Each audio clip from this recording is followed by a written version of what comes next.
ఈరోజు మకర రాశి వారిని పరిశీలించినట్టయితే అధిక ఖర్చులు ఏర్పడతాయి. శుభ సంఘటనల్లో పాల్గొంటారు.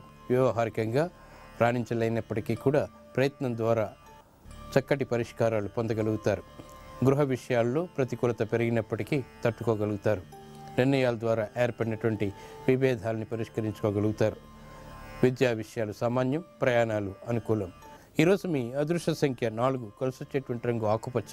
ధరించేటువంటి వస్త్రధారణలో ఆకుపచ్చ వర్ణం విఘ్నాలని తొలగిస్తుంది, ప్రశాంతతని పెంపొందింపచేస్తుంది. ఉత్తర దిక్కు ప్రయాణాలు శుభకరం. అనుకూల దైవం ఈశ్వరుడు. ఈరోజు ఈశ్వరుడు యొక్క అభిషేకం, దర్శనం, ప్రదక్షిణ, నమస్కారం వంటి ఉత్తమ చర్యలు మానసిక స్థైర్యాన్ని, ప్రశాంతతని పెంపొందింపచేస్తాయి.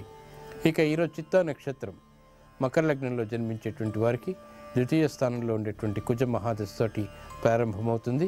ఇది మారక లక్షితములు కలిగి ఉంది కాబట్టి ఈ దోష నివారణార్థం మృత్యుంజయ మహామంత్రం, ఈశ్వరాభిషేకం వంటి చర్యలు తప్పనిసరి.